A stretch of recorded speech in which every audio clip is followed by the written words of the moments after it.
Welcome back, everyone. Yes, this isn't our typical pay-per-view review because me and my good friend Nick over here, we had some recovery that we had to do on Sunday from all the roller coasters of emotions we felt from UFC 269. So we're going to give you a little fight night preview, the last UFC pay-per-view of 2021. It's been such a crazy year, and we could talk for days on all the action that we saw from 2021. But upcoming this Saturday at the UFC Apex, we have a great main event between two heavyweights, Chris Daukaus, who's number 7, going against the Black Beast, who is coming off of a tough loss in his hometown in Houston. And then we also have a lot going on with Stephen Wonderboy Thompson and Belal Muhammad. And we're also going to get to talk about Ricky Simone taking on Derek Minner, right?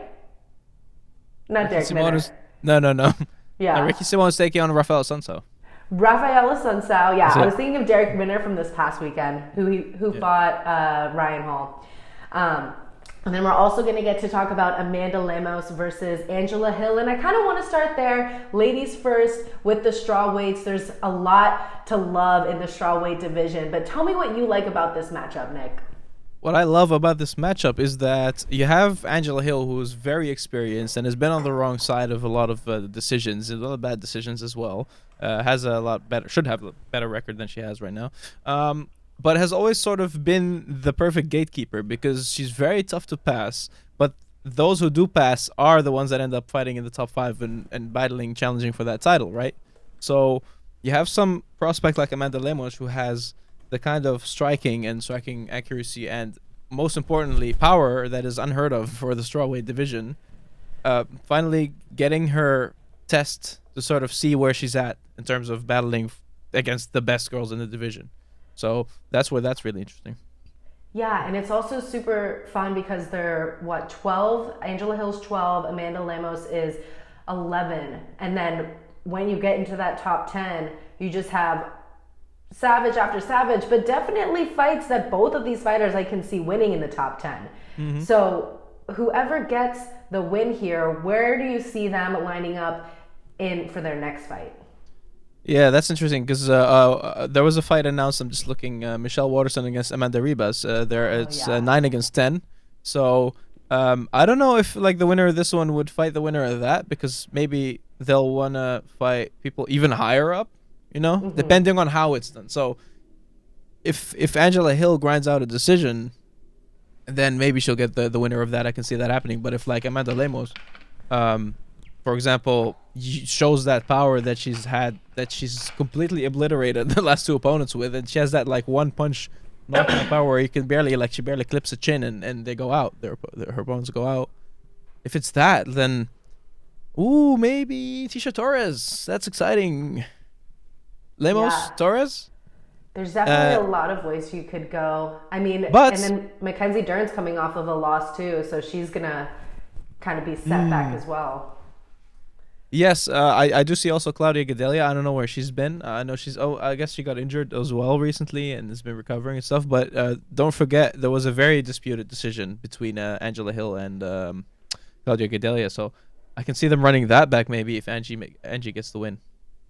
Yeah, there's a lot of excitement. I'm personally really excited for the Waterson-Hebos fight because they're just 2 fan favorites going on there. So if, like you said, I guess in the manner in which people win, so if they grind out a decision, it's not super exciting, maybe the matchmakers won't want to reward them with a big fight like that. But if your girl Amanda Lemos gets the knockout, wins in spectacular fashion, who knows? Maybe she could really get somewhere closer to the top 5. That Tisha Torres fight would be really interesting as well. So the strawweights always keeping it exciting. And then also, did you see the news at the World MMA Awards? Rose told MMA Fighting that she's still very intent on fighting Carla Esparza. So our girl Carla, hopefully after all, the media and fans going to bat for her saying that she deserves a fight, you also have the champ who says, I'm still willing to redeem that loss that I had to her in The Ultimate Fighter, and she's willing to do it too. So it sounds like the only person not excited for it is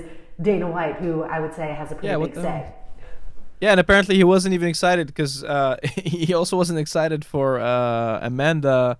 Now I'm getting mixed up with Lemos.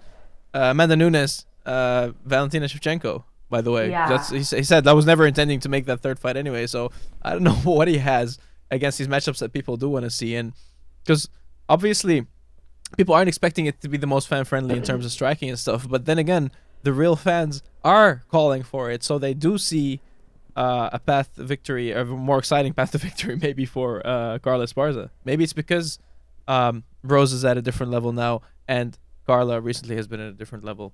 So, and then I also saw something where Zhang Weili came out and said, "Oh, I would love to. I really want to fight Carla. I really want to fight Carla. Try to put herself in the mix." There, I was like, "No, please, shut up. Like, I like you, but let this happen. Like, let this finally unfold. Every single thing that can go wrong is getting in the way of this fight for no reason. Just make it happen. Just get it out of the way. They can fight again, like afterwards. Fuck it." Yeah, 100%. But no matter where you go in the strawweight division, it's always going to be an exciting fight. But now we get to Raphael Assuncao versus Ricky Simone, who I honestly, the main reason that I was hearing about Raphael Assuncao was just because people were talking about how Cody Garbrandt has been on the skid. He had a great win against Raphael Assuncao. So what is it about his game that you think could potentially take out Ricky Simone?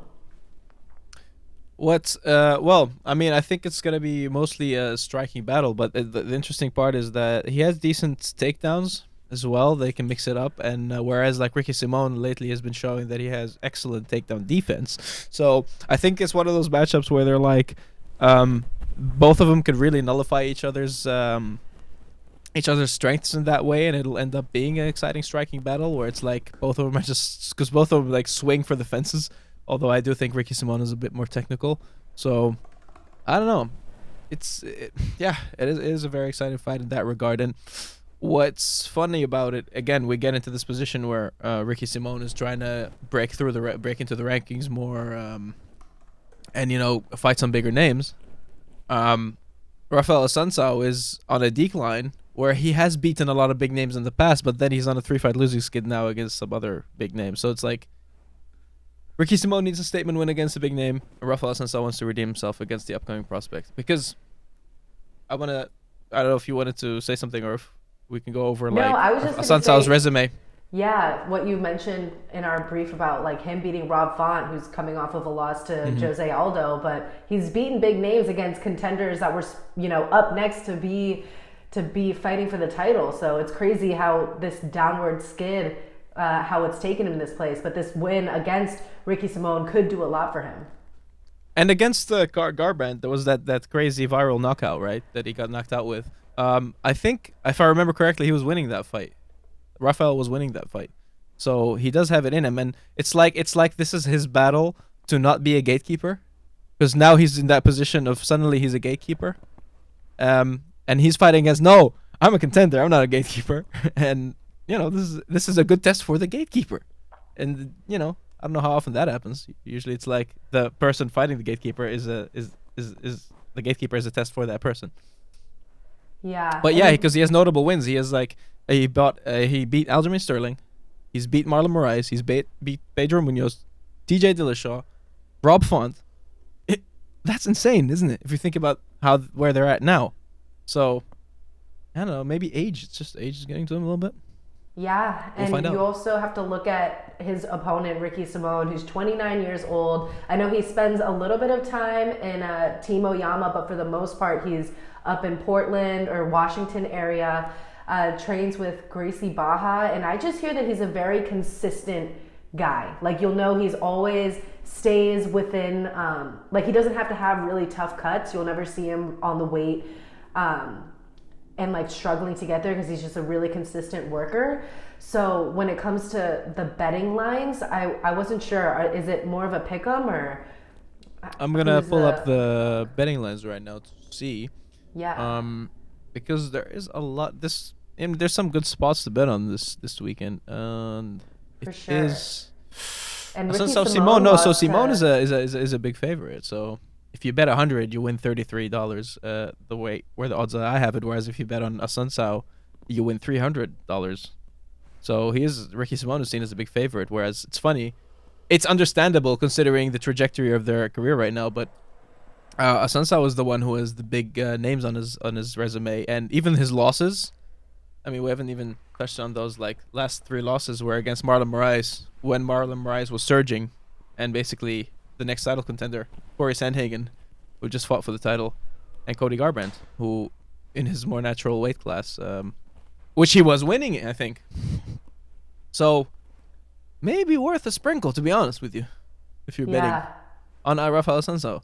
Although I do think overall Ricky Simone is the more technical fighter, but this is his biggest name, I would say. Yeah, I feel like 29 versus 39 years old. I'm gonna have to go back and look at some of Raphael Assuncao's fights and see how he does later in the rounds.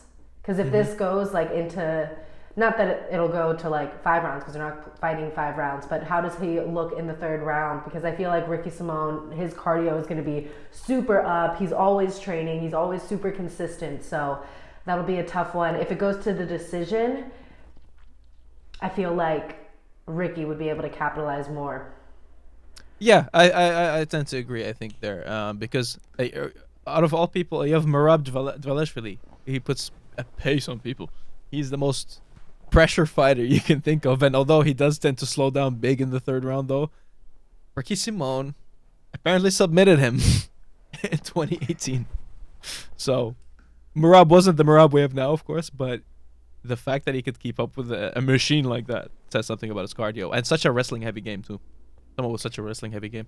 Yeah, and it's so hard to do MMA math because you have Ricky Simone lost to Rob Font. Rob Font just lost to Jose Aldo, and then Assuncao beat Rob Font. So it's just like, it's styles make fights. You never know. You never know how these things are gonna cancel each other out. So that's a really interesting one there. You said that there could be money to be made betting on the underdog in that one. Yeah. I wouldn't hammer it that one specifically, but definitely at 3-1, definitely worth it, man. I would always go with the experienced guy with more names on his resume against the guy who's fighting the first big name of his career.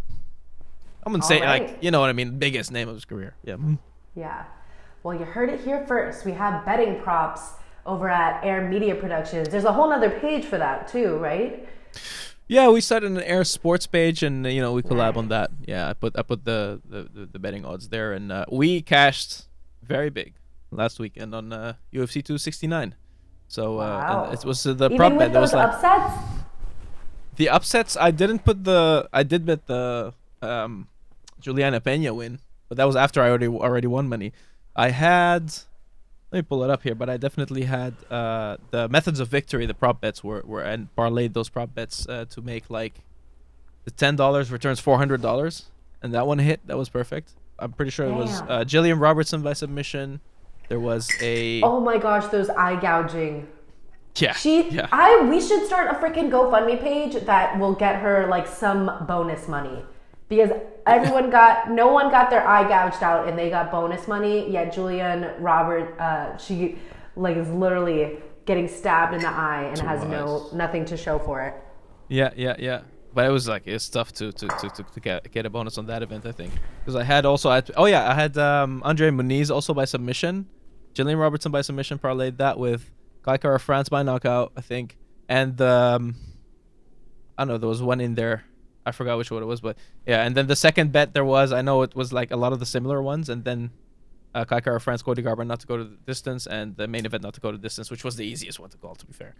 Like nobody thought the main event would go to the distance. Right. Great stuff there. Is there any other fight on the undercard that you wanted to shout out? I know Raquel Pennington is coming back after like a little bit of a suspension. You have Sijara Eubanks, who is another, she fought recently. Yeah. But other than that, I feel like we touched like the big ones that are standouts. Yeah.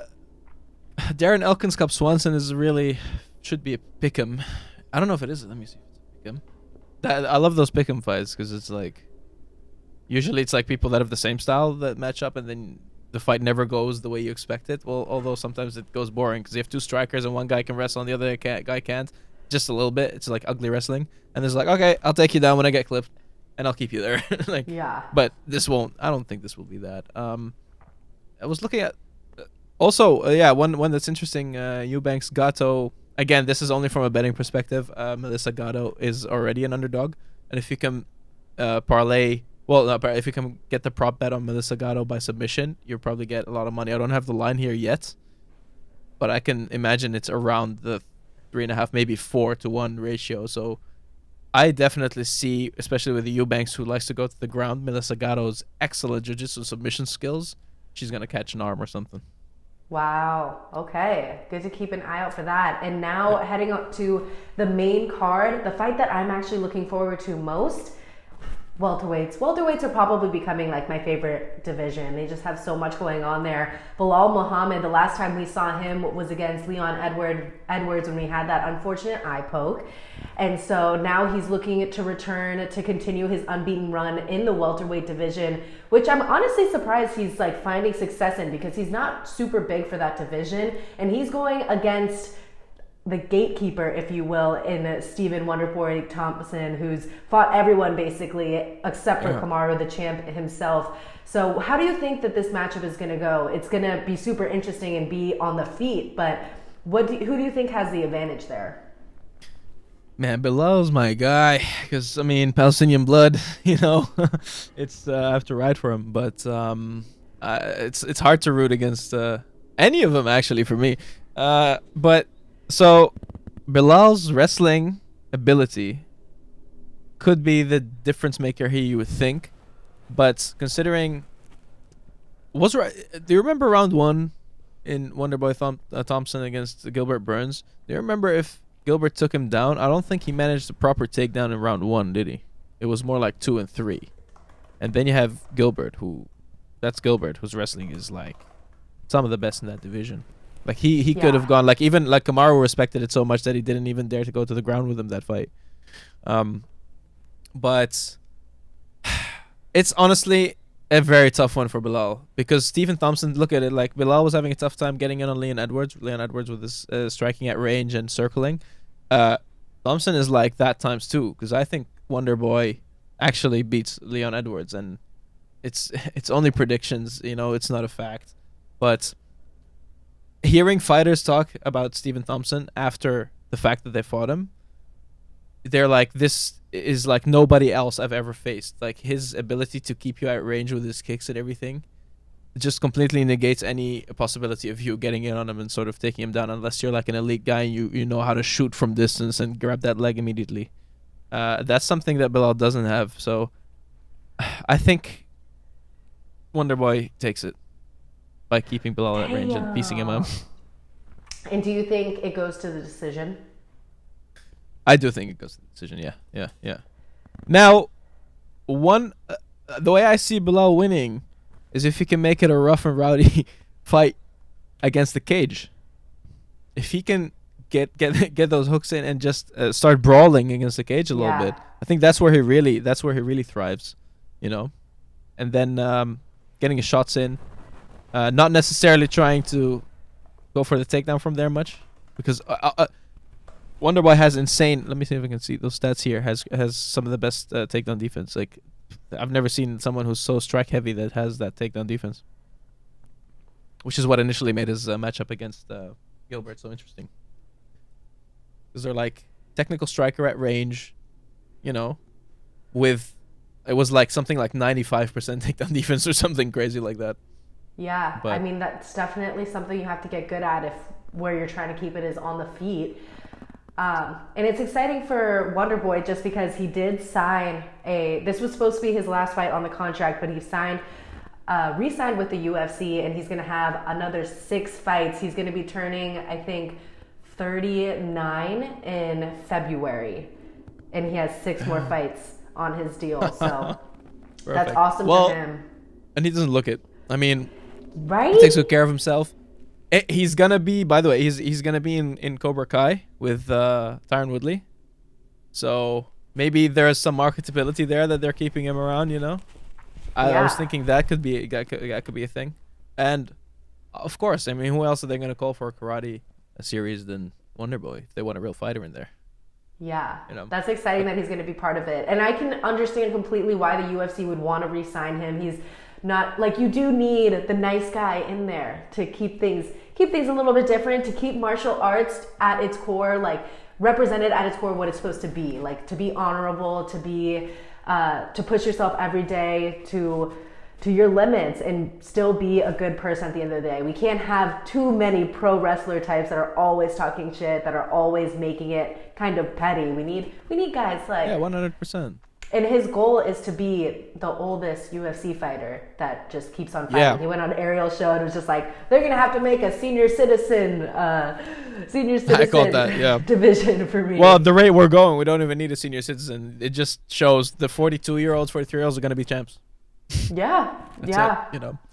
And he is the perennial 5th place fighter. He's like, I mean, I look at the list, and I mean, he's already beat Masvidal, right? You know, Magny, Sean Brady is a tough one. You know, all those heavy wrestlers are really good. Tough. They're gonna be a tough one. But like, I see him beating everyone else under him, most of the people under him, and I see him having a tough time with everyone else above him. But Kamaru is about to lap the division. He's took on Burns. He's took on Colby twice. He's gonna probably take on Leon Edwards at some point. Vicente Luque is gonna get a shot at some point. Wonderboy is gonna get that shot still, despite being 5th place, because they're like, hey, everyone else got a shot, and Wonderboy has a very specific style that nobody else can mimic. So, as you said, styles make fights. Maybe he is the guy to beat Kamaru. You never know. If he gets if Kamaru falls in love with his striking way too much, you know, because he's been having so much success with it lately, he can run into a kick, you know? Yeah, I definitely wouldn't bet on that happening, but with everything that's gone on with Juliana and Amanda Nunes, I love the way Luke Thomas phrased it. He says that, like, in MMA, there's a laziness to assume that greatness has inertia and that, you know, Kamaru is just going to be unbeatable forever. But I think Kamaru, where he is right now, he's on the grind and it's noticeable how much he's pushing it. Whereas Amanda Nunes, it kind of just became like a subconscious thing. We all thought that, like, she's unbeatable. And that's kind of how it happened with Ronda Rousey too. We just assumed that these people are pushing it their hardest every day when, you know, Amanda has had the belt for over 5 years, since 2016. And it's hard to keep pushing yourself. And people assume that you're going to be like at this top greatness all the time when really Juliana didn't even have the choke in, and Amanda was willing to tap out. So it just kind of shows, once you have it for so long, it's so hard to stay on top. Yeah, here's something I noticed. Because for me, Valentina has always been the GOAT, the women's GOAT. Because Amanda, first of all, there's more competition. I feel like the level of competition is better, and Amanda's just been running through people that haven't been on par with her skill set, and she's gotten maybe a little bit lazier in that regard. Valentina, you know, you see her in her mindset and just the way she lives for martial arts and the sport, that she's never going to allow that to happen. Dude, the way she talked about, like, oh, I know I'm so much better than these people, but I have to keep upping myself. She has to outdo herself every time, and she cannot live with herself if she doesn't put on a near flawless performance. Like, her goal is to have a perfect fight where she makes not a single mistake, and that's something to thrive for that probably nobody will ever manage, to be 100% flawless. But that's something she's striving for, and that keeps her hungry. And you see a difference in mindset, I feel, between her and Amanda, where Amanda was like, a lot of her trainers or training partners were even hinting at and telling Juliana, like, she wasn't even showing up to training for weeks sometimes. Like, not on the lead up to this fight necessarily, but like, whereas Valentina is constantly training, and she goes on vacation, she took a boat, she was training on the boat, you know, like, that's why she won't, I don't see her fall in the way that Amanda did.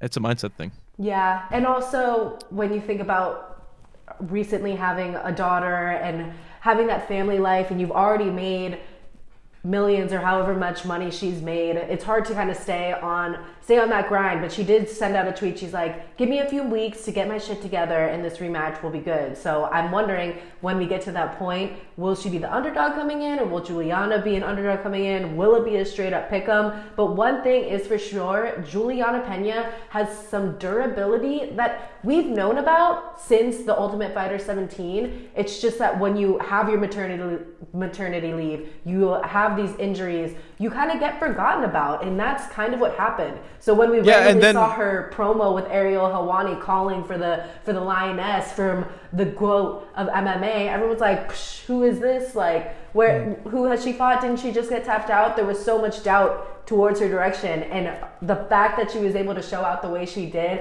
was just the most motivating thing ever. She's like, oh man, I'm not surprised. Dude, I was texting her teammates like, hey, we can all be inspired. If this doesn't show that everything is possible in life, I don't know what is, because so inspiring. She, don't forget, like, she also got submitted by, which is insane, like Jermaine Durandamy, my girl, our countrywoman, holding up the flag in the UFC. But I don't know, she was taken out of the rankings recently, but she submitted Juliana Pena. That was her first submission in the UFC, and she does it on Juliana Pena. Like, so that was something I think people put way too much in. Like, it's like one of those errors, like once in the 100 times, 1 in 100 times, you're going to make that error. And also in 1 in 100 times, the other person's going to catch it. That was that one time where the stars aligned. We're like, oh, Jermaine, put her to sleep, actually. She choked her out to sleep. Yeah. And people would put way too much into that, I think. Whereas if you look at it, Kat Zingano completely demolished Amanda when that was Amanda's only loss, at least in the UFC. Juliana Pena completely destroyed Kat Zingano, you know, in the same skill set, in the same way that Kat Zingano demolished Nunes. So if you do, MMA math maybe works in that way. In this case, MMA math does work. Although the shocking thing is that Juliana didn't do it with the grappling that people thought was her path to victory against Amanda, if she even had one. It's the arrogance of like, is that all you got? I'm gonna make you gas out by punching me in the face, and I'm gonna just keep coming at you and hit you with 3 more shots than you hit me every time. You hit me with 1, I'm gonna trade off with 3. It wasn't the most technical. It was just like, Amanda was like, hey, this is not so. Who does it? You're not supposed to do this. You're supposed to be intimidated by me. Like, no, I'm gonna keep hitting you so that you swing and miss. And at some point, she had her timing so downright. Like, sorry, I'm gonna get a little bit technical, but what I noticed most is like when she was landing those jabs, and when Joe Rogan was like, "Oh, she's sticking her with a jab," you know, it was like she was hitting her at the exact moment that she was resetting every time. Yeah. The only time boxers also get clipped all the time, the best of boxers, you can hit them, is the moment they're resetting. Yeah. And Amanda needed that reset, and she just couldn't reset because every time she was about to reset, she had the timing. Julianne had the timing, so she had to step back. Yeah. And instead of resetting, she started swinging wild instead of the reset. So she was getting hit on top of swinging and missing and gassing herself out. Yeah. And by then it's like, shit, 2.5 minutes left, and I have no gas left. Of course, you get taken down and you're gonna quit, as they call it. And Juliana was doing a really good job of just like moving her head just a little bit on the jab, because it was like a back and forth of both of them throwing a jab, and Juliana was just getting out of the way just enough. And it it was honestly the best point of that fight was when Joe Rogan was like sitting back like, stick at her with the jab, stick at her with the jab. Like, everyone loves to hate on him, but I'm like, dude, that was just literally what was going on through my head. He was saying, and I was like, this is just the most exciting thing I've ever seen in so long. I posted my live reaction to this. Was my live reaction to it that I posted for a little bit. It was like, what am I watching? What am I watching? This is literally I was talking to myself, like, what is happening? Because like, if she would have taken her down, I would have already been impressed, but been like, okay, this is her path to victory. But then she was like clipping her and stumbling her with the strikes. Like, this is not this. Who? The UFC is like WWE unscripted. It's like the WWE wouldn't even script this. Like, we're witnessing like real life WWE though. It's crazy. It's wonderful. It's what MMA is all about. A great year for the UFC. We could talk about UFC 269 for forever because it was absolutely insane, but we have to get to the main event of UFC Vegas 45. That's what it's going to be called over the Twitter feed. But Chris Daukaus is going to be taking on Derek the Black Beast Lewis.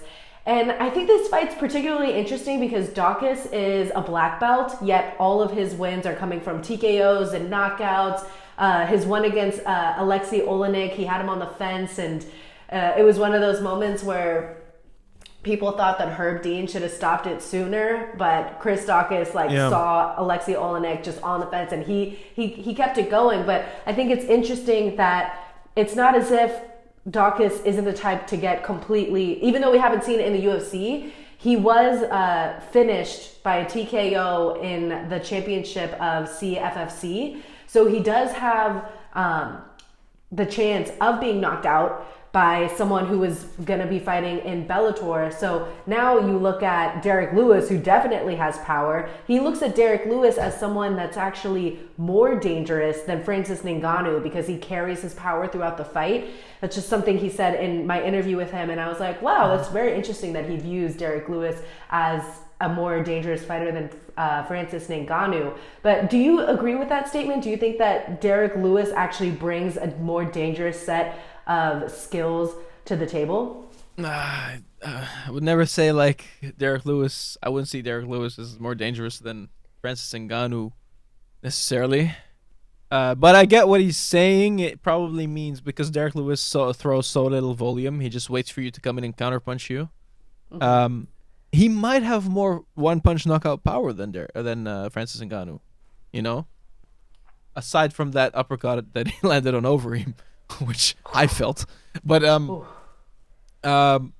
it is a tougher fight because I think if Chris Daukaus and Francis Ngannou would face off, it would be more of a technical striking match in a way. Like, okay, they both respect each other's power, they'd both be circling more and being more technical, whereas like here Chris is going to be the one that has to take all the initiative, and that means he has to take all the risk, right? So that's when exactly you walk into something lethal like Curtis Blades did against even though he was shooting for a takedown. If Chris isn't careful, like that counter could be lethal. Because like Chris Daukaus, what impressed me about him is I've only recently really started believing in him because, you know, I must admit I've bet against him like so many times, and it's one of those that I'm like, why am I betting against him again? Every time the fight starts, I'm like, why did I bet against him?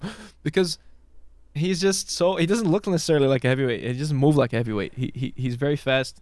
You know, he's very he throws a lot of volume, very fast, and he can mix up the he can fake takedowns. He can mix up like putting you on the cage, letting you go, and then striking again. More than like most heavyweights in the top 10, right? But that leaves him vulnerable for the counter, of course. So yeah, and that's what I imagine. Like, sorry, yeah, continue. He hasn't really fought anyone with too big of a name. I feel like his last fight was against Shamil Abdukar. You'll bet me better. Yeah. Wait, say it again. Abdurakhimov. Yeah. Alexei Olenek, Rodrigo Nascimento, and Parker Porter, and then Danny Holmes. And all of these wins, or 3 of his last few fights, have all been performance of the night. He's gotten $150K in bonus money, which is awesome. He is also a cop outside of the octagon, and he has some little ones at home. So it's awesome that he's getting these bonuses. Definitely the potential to see a performance of the night or fight of the night on this card, because you have some freaking head bangers.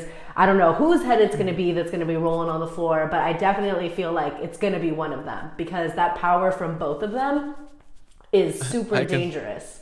I can probably show you how little you can win. Let me look at the odds now. From like, if the fight not to go the distance, if you bet 100, you win $19 as a profit.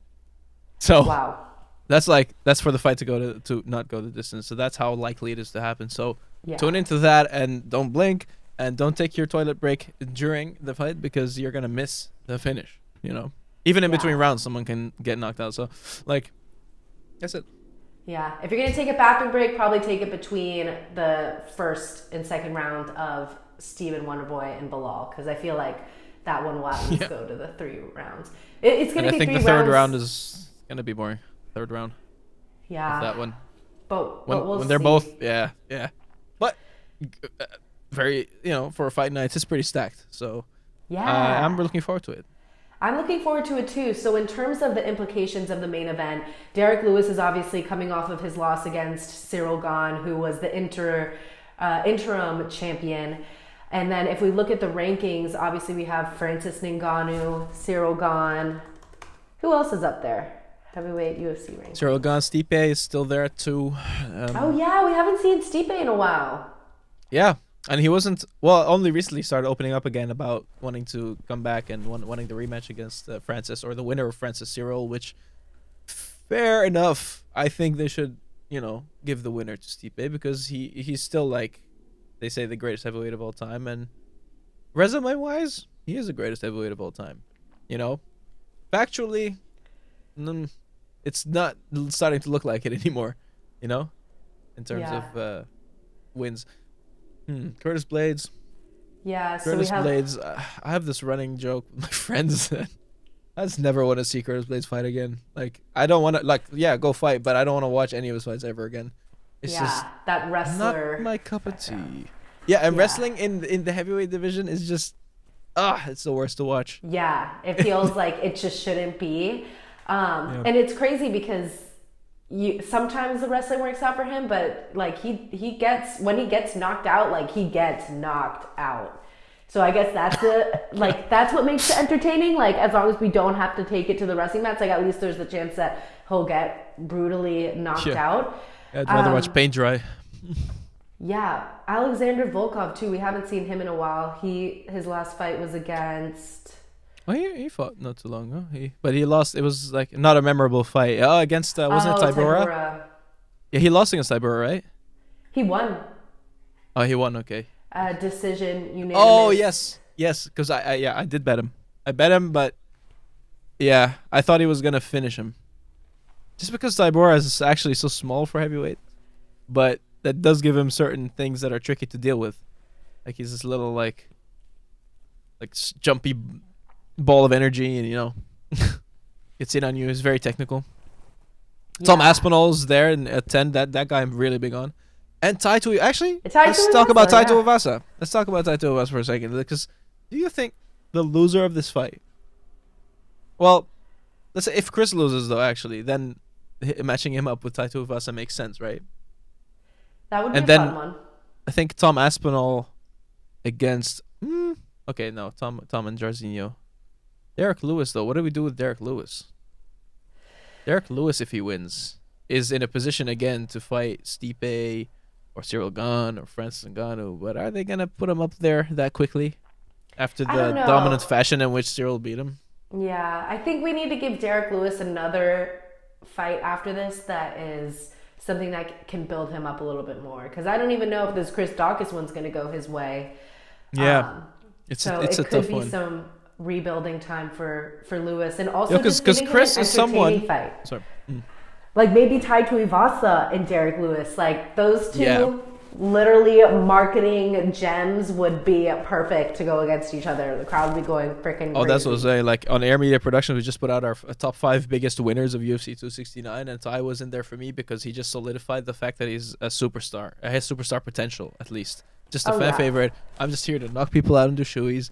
And he didn't even call anyone out at the end of his thing. He's just like, I just gotta go home and spend time with my family. I'm like, hell yeah, you do that. Like, that's such a people always ask that question. It's just like, yo, they just won the fight. They don't want to say anything that's gonna like lock them in to anything. Yeah, and whenever I talk to fighters and they say like the worst question they get all the time in the DMs is, when is your next fight? Like, well, I don't know, and also don't want to think about it. Like, just I'll wait. I have no control over it most of the time. Yeah. Tai is 29. Tom Aspinall is like around that age too, I think. They're at 10 and 11. I would still not match them up though, because then you burn your talents. This is exactly what happened with Miranda Maverick and Aaron Blanchfield as well. They're like, I know Miranda stepped in for Macy Barber, but they're both just 24 and 22. They're so talented. One has to lose, like. Yeah. I don't think they should do that there. Let Tom Aspinall and Tuivasa, I want to see them fight everyone else except for each other, and let them fight each other when they get to near the top 5. Tai, Derek Lewis, Jairzinho. There we go. If Derek Lewis loses, Jairzinho Rosenstruck. Okay. They fought before though, right? I don't think they have. Let me look at this. Derek Lewis. Because Jairzinho just knocked out. No, Jairzinho just lost against Curtis. Wow, they somehow have not fought. Exactly. So. Yeah, that needs perfect to happen. That is perfect. There we go. That's gonna be the one. So long, how have they not fought each other? But yeah, good call there. I'm super excited for it. I'm gonna just go on a limb and say that I don't know. I was gonna say that I think Chris Daukaus can win this, but for some reason, I just feel like Derek is gonna find that button and get the knockout. And just knowing that Chris has lost he lost to Azuna Anyanwu in the Cage Fury Fighting Championship. This is like gonna be his biggest moment in the UFC, a main event. People are really gonna know his name more. I think right now he's sitting like less than 13,000 followers on Instagram. And like when you get a fight night main event, that's when you really start to have eyes on you. So if he does win this, even if he loses, I feel like he'll get much more attention. But I don't know. I think he's aware of the danger of Derek Lewis. And something, I forget who said this. It was Wonderboy on Ariel's show. He said, sometimes as a fighter, when you're so aware of someone else's strengths, you actually manifest it on yourself. Like he was so worried about the takedown with Gilbert. He manifested that on himself. Dustin Poirier was so aware of getting his back taken against Charles Oliveira. That would be the worst threat ever. And it's almost like when you're so worried about that weapon of the other fighter, you can manifest it onto yourself. So hopefully Chris Daukaus isn't doing that with Derek Lewis and knowing that his power is so strong. But, you know, when you're messing with a guy like Derek Lewis, you know what I'm scared of, though? I'm worried that it's going to be a boring fight because, you know, Chris is going to be having to be the one to take all the risks. And because it's a big name, he might be extra weary of it and not engage as much as he usually does. So what I like about Chris is how much volume he throws. Main event has to be 5 rounds, right? Okay. Yeah. But one thing that can play in his favor is the very tiny crowd you have now in the Apex. I think if this was like a sold out, you know, arena, it would have been a lot tougher for him to prepare for it mentally too. Because I think he's only fought in the UFC without crowds, right? Chris has fought in Abu Dhabi too, which wouldn't really have a crowd. Yeah. Yeah, no crowd either, unless it was one of those later cards, the new ones in the Etihad Arena. He's done UFC 252, so that one would have had a pretty big crowd with Stipe and Cormier 3. Let me see this. It's UFC Fight Night. That one was a sold out crowd, but then again, that was Jamil. Yeah, but that's a different animal again. So he has had that experience. He's had the full crowd experience and stuff, but not against a name like Derek Lewis. So I think it might play in his favor to have a smaller crowd, no crowd in such a marquee event against such a big name, you know, because you don't psych yourself up as much. I think it's easier to put yourself in the mindset of, oh, this is just a sparring session. I'm gonna think of it as a sparring session, you know, because overcoming that mental thing in your first marquee matchup is just, that's a whole other thing. Like talking to Jenny Savage, you know, for the bare knuckle fighter, and she, you know, always gets in her way mentally, she said, and that was like, and Janae Harding also in Bellator, they're like, once you see those lights and you know that you are the center of attention, you know, and I've never had to, this is the biggest event of my life, and for Chris this would be the biggest event of his life, you know, it's just everything goes out the window. That's the toughest part. That's tougher. It doesn't matter how much you've trained and stuff. Like maybe 70% of this whole thing is mental, and in the same way that Juliana beat Amanda, 75% of that is mental. So that's the thing he has to keep under control, because if he can have for himself, for his own doing, the perfect fight, he should beat Derek Lewis, you know. But if it's like one slip up and the stars align, it's out, you know. So it's going to be a good one on a Saturday night. I mean, I think you hit it on the nail with Chris. When I talked to him, he says he's like only now like getting used to all the media day stuff that you have to do. And I think he is kind of acclimated to the crowds at this point. So hopefully we can see a really good fight and get it past the second round. But we'll see. It'll be a very close one. Were there any final like betting advice that you wanted to make?